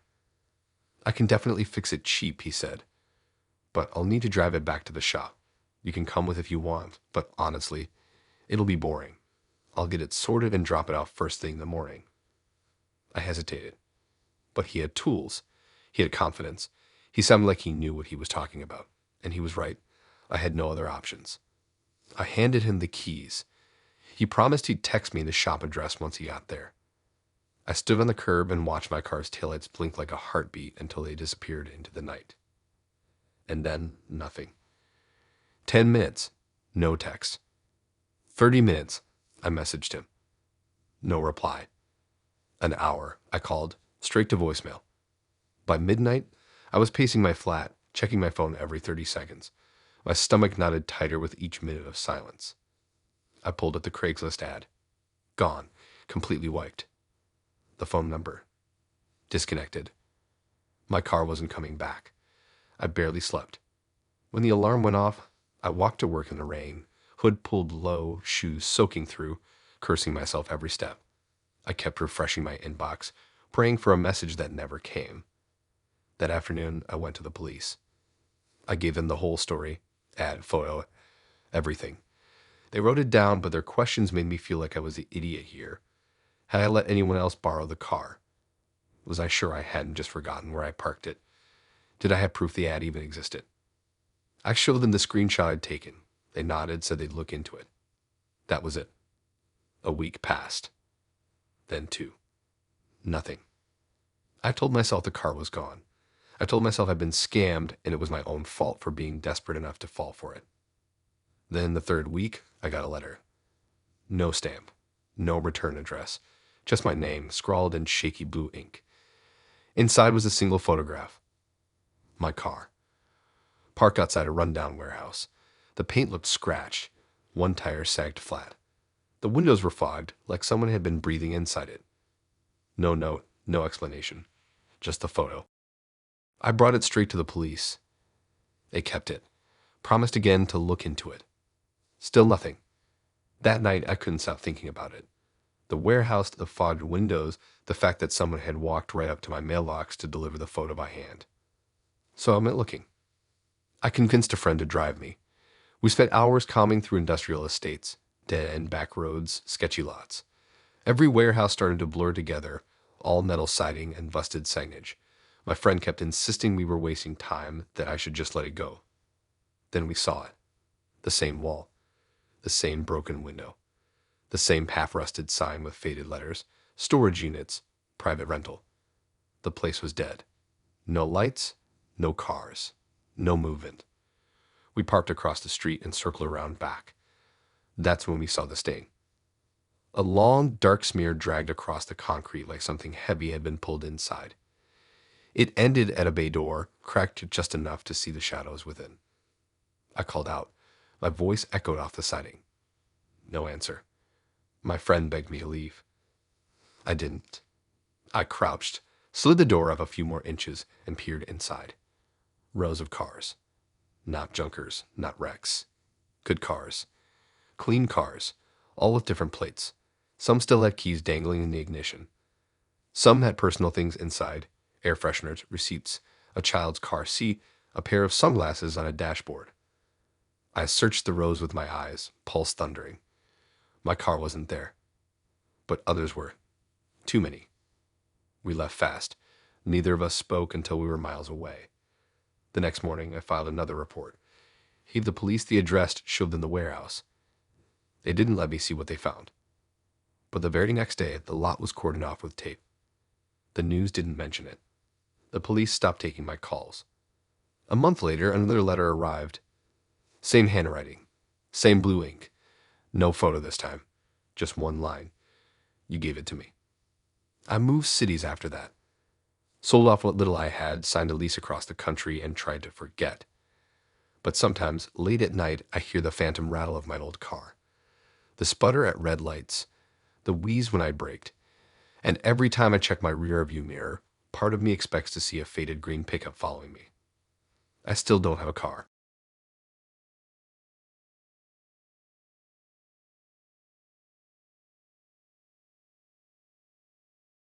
I saw the ad while scrolling at like 1 a.m., half asleep and bored out of my mind. It was one of those free stuff listings people post when they're clearing out old junk. This one just said, free electronics box, old stuff, mostly cables and junk take all. No phone number, no name, just an address and first come, first served. It was only 15 minutes from my flat. I told myself I was being nosy for the fun of it, but really it was the thought of something for nothing. A little lift in a week that had been otherwise gray. I showed up the next morning around 10. The house was the exact kind you picture when someone says unlived in. Small, worn bricks, a closed-off porch, blinds pulled tight. There was a single cardboard box at the curb with electronics, free scrawled on the side in marker. No one was outside. No one peered behind a curtain. No one followed as I picked it up and tossed it in my trunk. I forgot about the box until that evening, when I had a commercial break, the curiosity hit. Most of it was trash exactly as advertised. A nest of charging cables, a cracked phone case, a busted modem, 2 unlabeled VHS tapes, a walkie-talkie without batteries, one of those ancient Dell mice from the early 2000s. Garbage that made you shrug. At the bottom, wrapped in a faded towel, was a camcorder. Big and bulky, one of those early digital jobs with a flip-out LCD. Dusty but intact. I fumbled with the battery, then pressed the power button. It whirred, the screen blinked to life. There was a tape already inside. I hit play before I let myself think about whether I should. Night footage. Grainy orange halo from a street lamp. The camera was angled through a window. The edges of the frame carried a thin line of curtain. It was focused on a bed. A person moved into view and sat down. It took a second for my brain to catch up. The room in the footage was mine. The scuff on the skirting board. The cheap lamp I knocked a week ago. The poster on the wall I hadn't yet bothered to hang straight. That person. The way they shifted the clothes, the slouched shoulders, was me. I froze in my hallway with the camcorder blinking in my hands. The timestamp read 2:11 a.m., 48 hours before. I replayed the clip.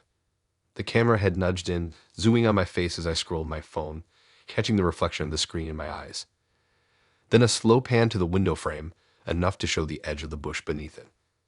Someone had been out there outside my flat, filming me while I slept and breathed and moved and did the ordinary private things you only do with the curtains shut. I looked through the remaining files. 7 tapes. Every one of them was me. Brushing my teeth, cooking eggs, sitting at my desk scratching my chin, sleeping with my mouth half open on a night when I'd had too much coffee. One short clip, maybe 30 seconds, was filmed from the inside of my flat. The camera panned across in total dark. Shoes by the door, coat on the rack, the kitchen bench. Then slowly the lens tracked toward my bedroom door and cut. I didn't rewind that one. I checked locks until my knuckles hurt. I pulled every curtain tight enough to leave folds in the fabric. I unplugged the modem and closed the blinds. I sat in the corner of the living room, the camcorder balanced on my knees like a loaded thing, with the biggest kitchen knife I owned at my side, my phone in the other hand. I didn't sleep. I kept imagining the camera's tiny red recording light outside, or worse, a silhouette just beyond the glass. Morning came and I called the police. They were polite, clerical. Took the camcorder, logged it. Asked the usual questions. Had I let anyone into the flat? Was I sure I locked the door? Did I have enemies? I handed them the screenshots of the Craigslist ad. By the time they called back, the ad page was gone. Clean, like someone had scrubbed it. Probably some creep, the officer said in that half-reassuring way people say when they don't want to believe the worst. We'll look into it. They took the camcorder away and left me with a form number and a voice that sounded tired at the end of a radio. It was the kind of response that feels like a shrug with paperwork attached. For 2 nights, I slept in a chair in the living room, every light on, the phone on loud beside me. The apartment felt smaller, every sound exaggerated, the fridge humming like something mechanical with patience, a nail in the neighbor's wall tapping at random intervals, the thud of footsteps from upstairs that could have been anything. When the noise came from outside, I pressed my ear to the glass and imagined furred shapes, the scrape of a shoe, the faint clink of metal. On the 3rd night, I found a tape on the windowsill. No envelope. No note. Just a mini DV cassette sitting in the dust where the curtain met the frame, as if someone had slid it through with gloved fingers. I didn't take it inside. I didn't touch it. I went straight to the police again. They took the cassette this time, and when the officer left, he did not say they'd be looking into it with the same soft promise. He only said flatly, "We'll process this." His eyes didn't meet mine the way they had before. Days turned into a tight, anxious blur. I started to notice patterns. A wet patch on the paint outside my window that dried each morning in a different shape. A single stray cigarette butt in the bush below that sometimes appeared, and sometimes did not. The faint impression of footprints on the damp grass after I thought no one had been near it. Once about midnight, I heard a soft scrape at the living room window and stayed still until it stopped. When I looked, only the implacable black of night and the quiet bowed shrub. I asked the building superintendent to change the locks. He grunted, then came down with a screwdriver and did it in 5 minutes, shaking his head. "You sure you didn't leave the door open?" he asked. "People leave them all the time." I lied and said no. He grunted again and left. I watched him go down the dim corridor, thinking about who else might have a key, who else might know which flat was mine. At night, I took to moving the heavy furniture in front of the window to make getting at it awkward. I started sleeping with lights on, which made the flat feel like a stage set where the actors were nowhere to be found. I stopped going out unless I had to. I checked the locks on the inside 5 times before I slept. I'd find myself, mid-shower, thinking about the camera lens aimed at me from somewhere beyond the glass. The police called me once. A subdued woman with tired vowels, saying they found a van in a nearby park with recorded footage of someone filming from the bushes, but no arrests yet. They asked if I could come down to identify anything. I went. I watched grainy images on a screen of a hooded figure crouching in wet grass, the red glow of a recording light. The angle. A narrow strip of my window, just enough to see a hand, a shoulder, the pale flicker of a phone screen in the dark. The officer said, "It's a nasty sort, but we think we know the area he's been operating in." That should have been some relief, some closure. Instead, it tightened the knot in my stomach. Because if he'd been filming from the bushes, how did he get that interior shot? How did he get so close enough to record me in sleep without waking me, without leaving a trace in my flat beside that tape on the sill?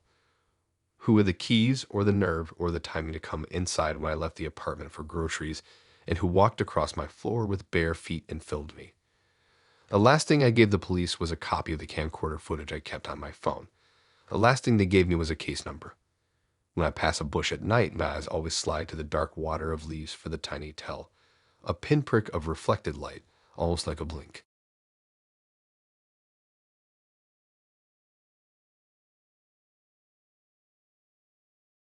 I took the job because I was broke and tired of living in my car. It sounded like a decent deal. Farm help needed. Full room and board.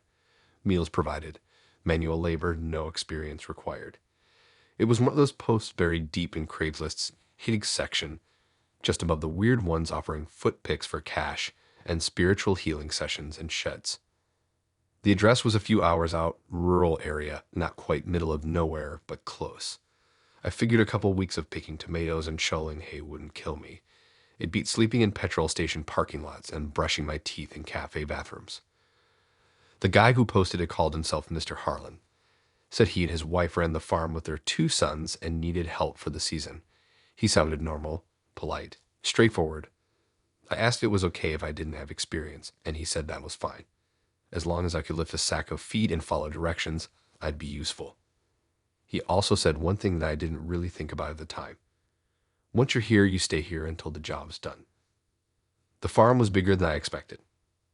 It stretched way past the tree line with rust-colored barns and rows of fields so wide I couldn't even see where they ended. The main house sat at the center, 2 stories tall, chipped white paint, porch swing creaking even when there was no wind. There were already 2 other workers there when I arrived, Charlie and Mel, both around my age, maybe early 20s, both quiet. They'd barely said a word when we got introduced.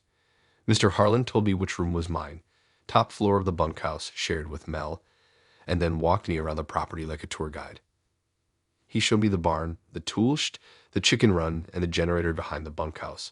No big deal, all normal, until he pointed at the tree line and said, "You don't go past there after dark." He didn't say why. He didn't have to. First day of work was rough but fair. We did everything from collecting eggs to repairing a fence post that had rotted through. His sons, Simon and Dale, were big guys, quiet like their dad, always watching. They didn't talk much either, but when they did, it was in short sentences like they didn't want to say anything more than necessary. The food was good. Nothing fancy. Meatloaf, beans, cornbread, but filling. Harlan's wife, Ava, served every meal like it was church. You didn't speak while eating, and you didn't leave the table until she cleared your plate. I thought that was just some old school farm thing. But by the 3rd day, things started to feel off. That night, I walked out to the edge of the field to make a phone call. The sun was going down, and I figured I had a few minutes before it got too dark. Out of nowhere, I heard someone whistle behind me. Not playful, just one sharp note. I turned around and saw Dale standing halfway between the barn and me, arms crossed, no expression, just staring. He didn't say anything, just waited. Then he pointed back toward the bunkhouse. Next morning, my boots were gone. I found them hours later, hanging from a tree branch near the field, muddy and wet. When I brought them back, Nell just looked at me and said, "Don't wander.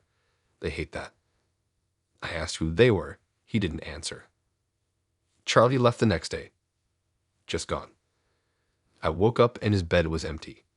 Mr. Harlan said he decided to head out early, but his bag was still in the corner, his shoes by the door, wallet on the table. I asked Mel if he'd seen anything. He just stared at me and said, "They took him." I thought he was joking. Then I saw Simon outside that night, dragging something through the grass just behind the barn. He didn't know I was watching. Whatever he was pulling left a trail in the dirt that looked too heavy to be tools. They started locking the bunkhouse after dark. Not from the inside. From the outside. You hear the bolt slide shut around 9 p.m., and then one of the sons would walk around the building once or twice, real slow. I tried opening the window, but it was painted shut. Nell told me not to try. Said it woke them up. I asked who he meant. He looked toward the trees. I stopped sleeping around night 5. Every time I closed my eyes, I'd hear something scratching at the walls. Lay at first like rats, then heavier, like fingers or claws. Once, something tapped on the window. Not random, 3 slow taps, evenly spaced. I stared at the curtain all night. Didn't dare open it. On night 7, I found the crawl space under the bunkhouse. It had a loose board near the back wall behind the water heater. I pried it open and slid under. Dust, cobwebs, the usual, until I found the bottles. Dozens of them. Lined up neatly, all empty. Same label on every one. Benzedrine, for livestock only. Beside them were piles of clothes. Not work clothes. City clothes. T-shirts, jeans, sneakers, folded like someone had packed them to go. Some still had tags. I recognized one of Charlie's shirts. The blue one he wore on day 2. That night, I didn't eat dinner. I stayed in the bunkhouse and waited. Around midnight, I heard the lock slide open. Footsteps. 2 sets. One heavy. One limping. They didn't say anything. Just stood in the hallway outside the room for a long time. Then the door opened. Only an inch. Then it closed again. Next morning I ran. Didn't pack. Didn't wait. I slipped through the crawl space and sprinted toward the woods, past the trees they said not to cross. I didn't care. I ran until my lungs burned and my legs gave out. Found a road eventually. Flagged a car. Didn't say a word, just begged for a ride. The farm's still listed online. New ad. Same words. Same price. New photos. But I recognize the bunkhouse. And this time, there's a new name in the posting. Mel. Friendly. Lives on site.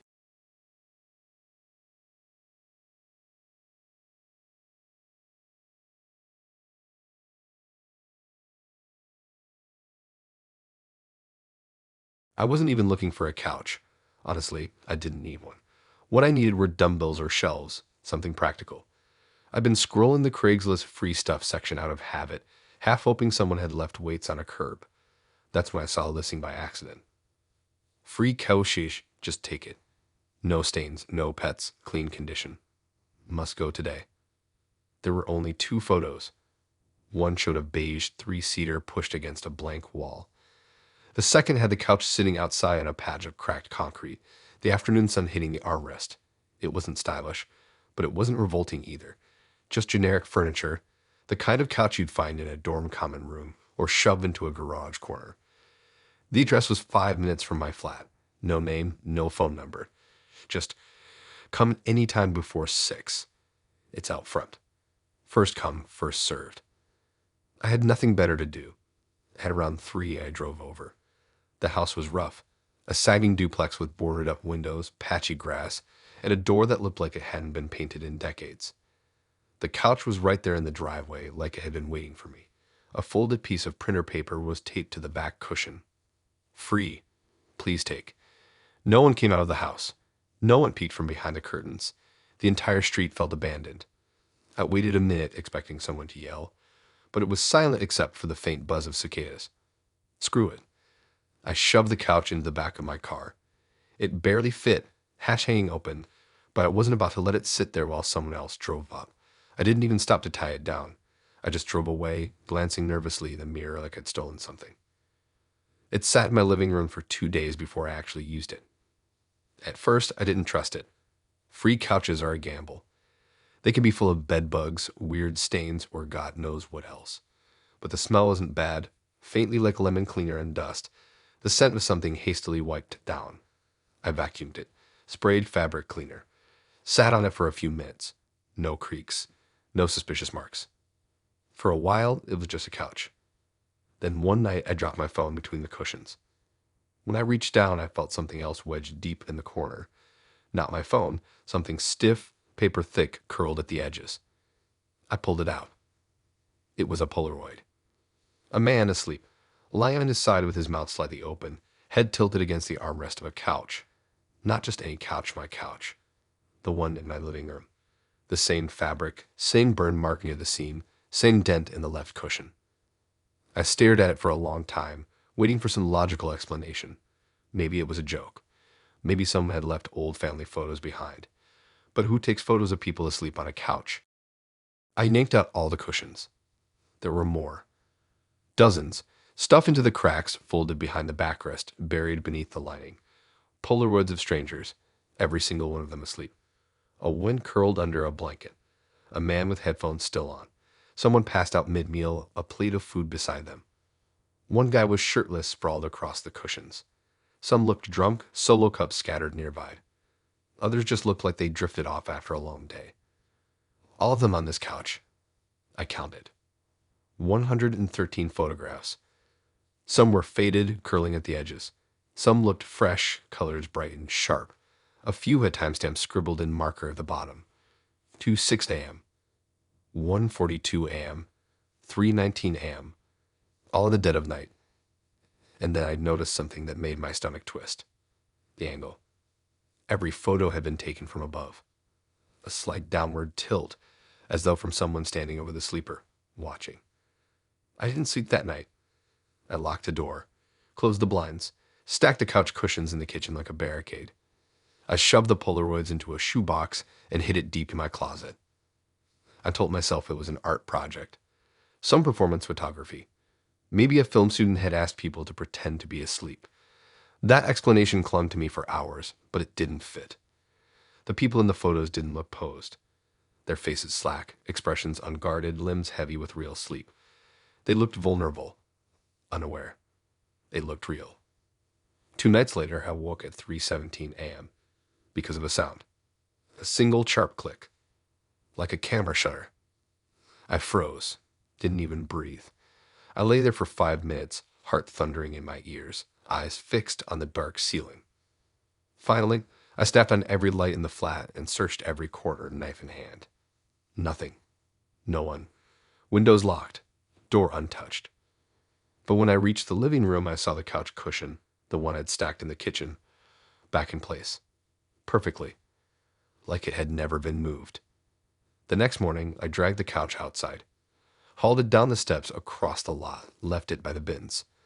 I didn't list it, didn't post it online, just left it there like a cursed thing. When I looked the next morning, it was gone. Not broken apart, not picked over, just gone. A week later, I opened my mailbox. Inside was a single Polaroid. No envelope, no note, just a photo of me, asleep on the couch.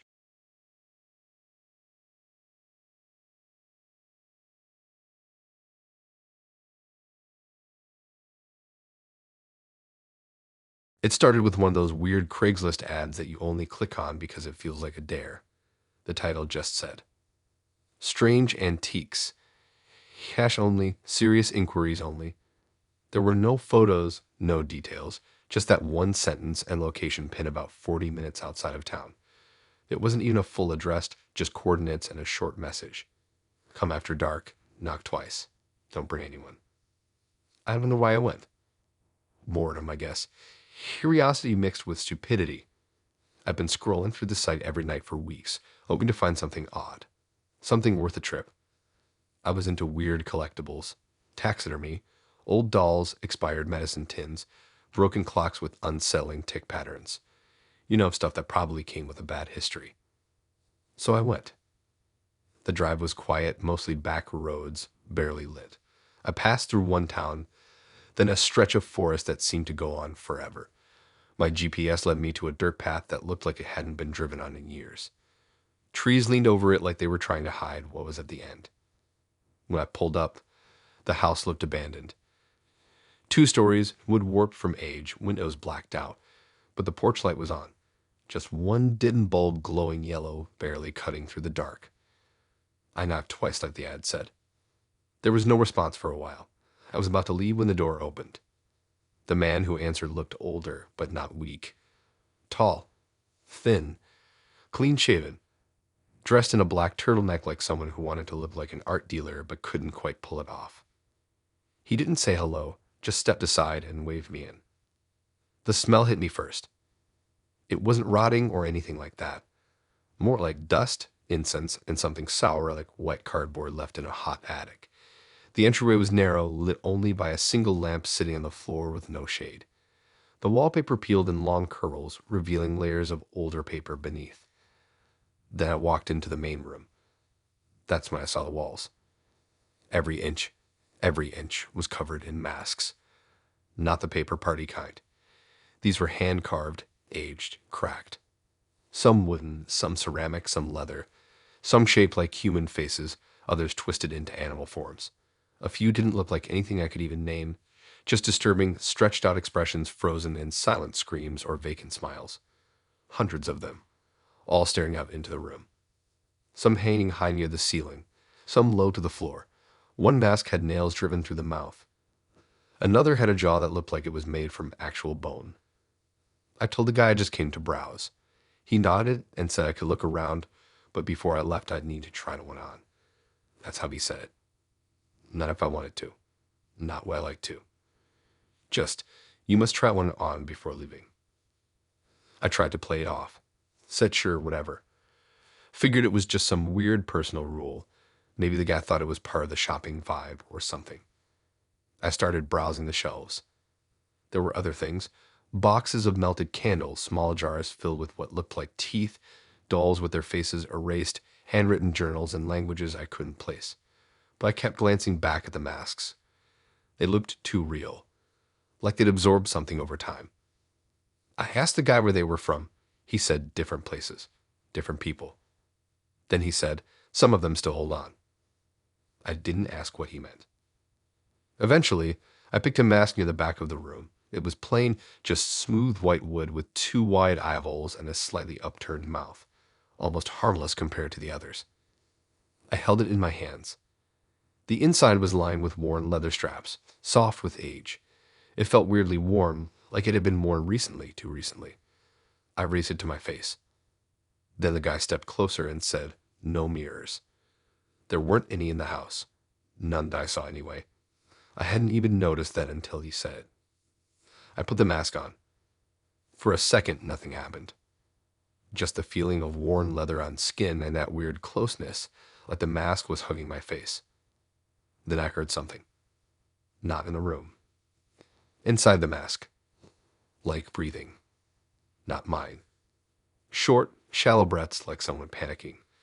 They got louder, then stopped suddenly. I pulled the mask off fast.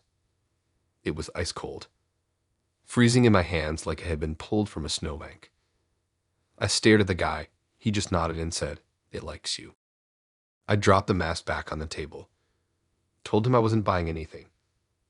He smiled just slightly and said, "You've already taken something." I didn't respond, just left. Didn't look back. That night, I barely slept. Every time I closed my eyes, I saw the wall. All those faces, watching. When I finally did doze off, I had a dream. I was back in that room. Only this time, the masks weren't on the wall. They were on people, lined up in rows. Sitting, breathing. All wearing different masks. One of them was wearing mine. The one I tried on. It stood up, started walking toward me. That's when I woke up. Next day, there was something on my kitchen table. A mask. The same one. White, smooth, worn leather straps. I didn't bring it home. I know I didn't, but it was sitting there like it always belonged. I threw it out. Left it in the bin behind my flat. When I got home from work, it was back on the table. I don't touch it now. Just keep it in the corner of the room, flipped upside down. But some nights when it's quiet, I swear I hear it breathing.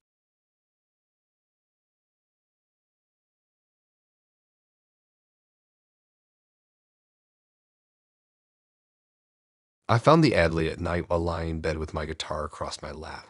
I wasn't even really playing, just strumming the same two chords and scrolling Craigslist with my thumb. I had no intention of joining a band, but this one caught my eye. It was simple, bold. Musicians needed all instruments, original sound, auditioned this week only. There were no links, no social media, no band name, just an email and a short message. Looking for committed players, unique opportunity, no genre, no rules, auditions held individually, bring nothing. We provide everything. Something about the line "bring nothing" stuck with me. So I sent an email, told them I played guitar, mentioned I'd done studio stuff and a few gigs. They replied that same night. The message was short, just a time, a day, and an address, one I didn't recognize. There was no signature, no phone number, just one final line. Be on time. Come alone. The warehouse was far outside the city. I took the train as close as I could, then walked the rest of the way. The streets turned into cracked concrete, and just dirt. The only buildings were storage units and forgotten workshops, some already collapsed in on themselves. The warehouse sat at the end of a long gravel path, behind a chain-link fence that had been left open. It was big and windowless, the kind of place where you expect to find rats, graffiti, and rusted-out machinery. The front door was a slab of metal that groaned when I pushed it open. Inside, it was quiet. No lights, just weak sunlight leaking through a vent above. But then I saw them. The instruments. There were 6 of them arranged in a semicircle under the main light. A grand piano lit open, a red drum kit, a black Fender bass, a cello with no bow, a brass saxophone, and an electric guitar, Strat style, with fresh strings. They were all pristine, clean, polished, and every single one was chained to the floor. Not like display chains or theft protection. Thick, black chains, bolted directly into the concrete, wrapped around the necks, the stands, even through the body of the cello. I stood there frozen, unsure if I should call out. Then a single bulb overhead flicked on. I jumped, and that's when I heard it. A voice from the shadows, slow, low, and scratchy, told me to begin. I couldn't see who said it. The walls were too dark, but the sound bounced around like there were more people back there, or speakers, or recordings layered over each other. I didn't say anything. I just stepped toward the guitar. It was already plugged into a small amp, humming softly like it was alive. The chain was looped around the neck, leaving just enough slack to lift it, but not move far. I played a few notes. Then a chord. The room echoed with it louder than it should have. The sound bounced weird like the place was built for it. I kept playing, nothing fancy, just slow riffs, my usual warm-up. Then the bulb above me flickered once. And a second voice, different this time, said, "Play something real." I didn't know what that meant, but the air shifted. The room felt tighter. I played faster. Hit a few bends, let the distortion growl. Then I heard breathing. Not mine. Behind me. I turned, but no one was there. When I looked back, the piano lid had closed. I hadn't touched it. And the saxophone mouthpiece had moved, turned to face me. I stopped playing. The voices returned. They said nothing at first, just murmured, a mix of tones. Some high, some deep, like people arguing but too far away to hear clearly. Then they grew louder. They said I was out of tune. They said I was holding back. They said I didn't deserve to leave. That's when I dropped the guitar. I turned and ran for the door. But it was gone. I don't mean it was closed. I mean it wasn't there anymore. Just wall. Seamless metal. I turned back to the room. All 6 instruments were now facing me. Their positions had shifted slightly but enough to notice. The cello had tipped forward. The drums had rotated. The saxophone was closer. Then the light above me went out. Pitch black. I backed into a corner and waited. The voices kept talking. Not angry now, just curious. They asked things I didn't understand. What shape is your silence? How loud can your fear hum? What do your bones remember? The guitar started playing itself. A low, droning note that turned into feedback. Then a riff, off-tempo. Wrong, but I recognized it. It was something I'd written years ago, a piece I never recorded, never played for anyone. Then the saxophone joined in. Then the drums. Each instrument started playing parts I'd forgotten. Things I'd written, hummed, abandoned. Stuff I only ever made up in my room, thinking no one was listening. But someone had been. I don't remember falling asleep. I just remember waking up on the gravel outside, mouth dry, hands scraped. The sun was rising, and the warehouse was empty. No door. No instruments. No chains. Just the same slab of concrete, cracked and silent. I walked back to the train station and didn't say a word to anyone. Didn't check Craigslist again either. But sometimes late at night I'll hear a song coming from somewhere far off, like it's leaking through the walls. It's always something I thought I made up.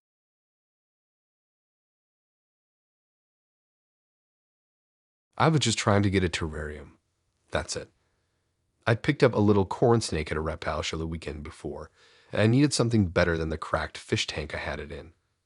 Craigslist had a few listings, but one stood out, 40 pounds for a full set. Heat lamp, sliding glass front, built-in lock. The photo looked legit, basic but clean. The seller's post was weirdly short though. Just said, "Terrarium for sale. Large, must pick up in person. No holds." I messaged them and got a reply within minutes. He'd meet an address about 25 minutes outside town, near the hills, just past that weird bend in the road where the reception always drops. The last line of the message stuck with me, even though I didn't think much of it at the time. Don't knock, just come around back. I got there around 4 p.m.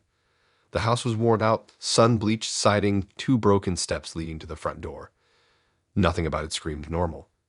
The curtains were drawn, even though it was still broad daylight. I followed the instructions, walked around the side yard. There were sheds, wire cages, plastic bins stacked like some reptile-themed Jenga tower. The smell hit me halfway through, hot, wet wood chips, and something sharper underneath, like rot. The seller was waiting behind a chain-link gate. Tall guy, mid-40s maybe. Skinny, pale like he hadn't been outside in a while. Greasy black hair tied back, hoodie 2 sizes too big. He didn't smile, didn't shake hands. Just nodded and pointed to a structure beside the main house. It looked like a garage at first, but it wasn't. Inside, the temperature jumped instantly, hot and humid. The air was thick, like stepping into a sauna made of ammonia. Lining the walls were shelves of glass tanks, all lit by dull red or white bulbs. The sound of hissing heat lamps, bubbling water, and the occasional rustle of scales filled the space. It was loud in the quietest way. There were snakes everywhere. Big ones, small ones, some coiling still, others flicking tongues pressed against the glass. Some of them I recognized, ball pythons, milk snakes. But a few I didn't. Their eyes were too sharp. Their heads shaped differently. One tank had a sign, Gaboon Viper, do not OPN. Another just said, unknown, from shipment, watch carefully. I stood frozen in the doorway, not wanting to breathe too loud. The guy told me the terrarium I came for was near the back, past a table covered in feeding tongs, frozen rats, and discarded sheds. But then he said something that made my skin crawl. Real casual, like it was no big deal. One got loose earlier today. I stopped walking. I thought he was joking. But he just kept looking at the tanks. Didn't say which one. Didn't say if it had been found. Just, one got loose. I asked if it was a harmless one. He didn't answer. Just motioned for me to keep moving. Said I could have the terrarium for 20 pounds if I helped him shift a few Ks around. So now I was standing in a room full of snakes, some of them venomous, one of them missing, and this guy wanted me to stick around and move stuff. I should have left. I almost did. But I told myself I was being dramatic, that he probably found it already and didn't want to admit he had something get out in the first place. Maybe he was just weird. Reptile people sometimes are. So I followed him deeper in. The terrarium was at the far end of the room. It looked like the pictures. Clean glass, heat strip, full kit. Nothing sketchy about it. But as I stepped closer, I noticed one of the other tanks nearby had the lid cracked open. Only a sliver, but enough. Inside was nothing but shredded newspaper and empty water bowl. The label on the tank read, Boomslang, male. I'm not an expert, but I know what that is. African, venomous, bad news. I backed up slowly, pretending I didn't notice. I told him I'd take the tank, asked if he had something to wrap it in. He walked to a side table to grab a towel. That's when I saw something move. Right above me. Near the exposed rafters, just along the beam. A long, dark shape coiling slowly, tail dangling slightly over the edge. It wasn't thick like a python. It was lean. Fast-looking. Watching. I held my breath. The guy turned and saw me staring. He didn't panic. Didn't even look surprised. Just said, yeah, there it is. Like it was a lost phone or a glove he dropped earlier. I asked him what he was going to do. He said he wasn't going to do anything until it came down on its own. That was my cue. I told him I'd come back later with a bigger car to load the tank properly. He didn't stop me. Didn't walk me out. Just watch as I carefully retraced my steps, slow and stiff like I was made of glass, stepping over wires and avoiding every tank. When I got back outside, I walked calmly to my car, started it, and drove down the road like nothing was wrong. But as soon as the house disappeared in my mirror, I nearly pulled over and threw up. The ad was gone the next day. Deleted completely. No trace of the listing. No replies to my messages. I checked reptile forums to see if anyone else had gone there. Nothing.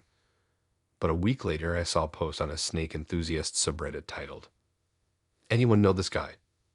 It had a blurry photo of the same man, standing in front of a tank, wearing the same hoodie. The top comment said, he used to sell at expos but got banned. Something about venomous species without permits. One guy said he breeds them illegally. Another comment just said, don't go to this place. Someone didn't come back.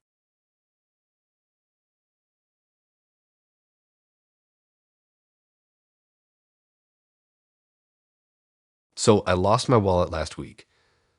I thought it slipped out somewhere between the corner shop and the bus stop. I tore apart my room, retraced every step, even dug through bins like an idiot. Nothing. I canceled my card and just hoped no one tried anything with my ID. 4 days later, I'm scrolling Craigslist. Don't ask me why. I was bored and broke. And I see this post. Found wallet, name inside, Tyler Bennett. Call or text if it's yours. That's my name. Not a common one either. Same spelling too. There was a number. No other info. Just that.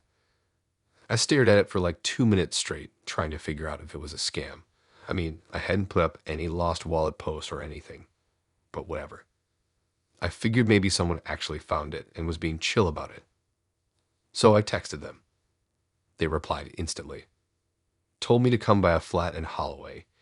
Gave me a time, 7 p.m., and said they'd have it ready. Seemed a little weird that they didn't ask for any proof it was mine. I was so tired of being without ID and bank cards that I didn't care. I got to the building right on time. It was one of those older places with buzzers that barely work and that weird smell like old newspapers. Everything echoed in the hallway. Cheap tiles, fluorescent lights that flickered a little too slow. I rang the buzzer, and after a few seconds, the door unlocked with a long, drawn-out click. Flat 3B. I headed up the stairs. But as I turned the corner toward the door, I stopped. Someone else was already standing there, leaning against the wall, hands in pockets, hoodie out. At first, I thought they were just another resident. But then I heard them say to the person inside the flat, "Yeah, I'm Tyler Bennett. Came for the wallet." I swear to God I froze. He said my name, and he said it like it belonged to him. I didn't move. Didn't know what to say. I just stood there, halfway up the stairs, my head tilted just enough to see the back of this guy's hoodie and the door he was about to walk through. I must have made a sound. Maybe my foot scraped against the edge of the step because the guy turned around. And the moment we made eye contact, my stomach dropped. He looked like me. Not a perfect match or anything, but close enough that I had to blink a few times. Same build. Similar nose. Buzzed hair. Even the jacket he was wearing looked like one I lost a few months back. The knockoff from rough face type. He just stared. Then he smiled. Not a friendly one. More like he'd just been caught slipping something into his pocket at a shop and didn't care. Then he turned and went inside the flat. I stayed frozen for maybe 30 seconds. My heart was thumping like I'd just sprinted a mile. Something was seriously off. I didn't know if it was a scam or a prank or just some freak coincidence, but I was not about to just knock and say, "Hey, I'm also Tyler Bennett." Instead, I backed down the stairs and stood outside. I texted the number again. Just a simple, "Hey, I'm here. 3B, right?" No reply. I waited 10 minutes. Nothing. So I called. It rang twice. Then straight to voicemail. I didn't leave a message. I don't really know why I stayed. I guess I thought maybe the guy would come back out and I'd get some kind of explanation. Or maybe I wanted to see what kind of scam this actually was. Or maybe I just needed proof I wasn't going crazy. 20 minutes later, the door opened. The other Tyler walked out. Alone. He didn't have a wallet in his hand. Didn't have anything, actually. Just that same smug look on his face, like he got what he came for. He didn't say a word when he passed me outside. Didn't even look surprised to see me. He just nodded once like he was done pretending. Then walked off into the street like nothing happened. I went back up and knocked on the door. This older guy opened it. Looked like someone's granddad. He was holding a can of something cheap and the TV was on behind him way too loud. I told him I was there for the wallet. He blinked a few times like he was trying to place me, then said, "Didn't I just give it to you?" I said, "No, I only just got there." He scratched his head and stepped aside. Told me someone already came by, said they were me. Listed my exact date of birth, address, everything. Showed a screenshot of a driver's license on their phone. That's how he confirmed it. He said he handed over the wallet and closed the door. Didn't think anything of it. I don't remember walking home. I just remember the numb feeling like my brain had disconnected from my body and was watching from a mile away. When I got back, I tore through everything. My passport was still in my drawer. My birth certificate, too. My email wasn't hacked. No weird bank charges. Everything looked normal. But then I opened Instagram. My old account, the one I hadn't touched in months, had a new story up. Just a photo of a beer bottle on a bar counter. And the caption said, "Finally feel like myself again." The account was locked out when I tried to reset the password. Phone number was changed. So was the email. I couldn't even report it. It was like it wasn't mine anymore. I've made new accounts since. New card, new number. But every once in a while, I get notifications that someone's trying to log into something I forgot I had. Spotify, old game legends, that kind of thing. And when I walk home late at night, I always feel like someone's watching me. Not just anyone. Me.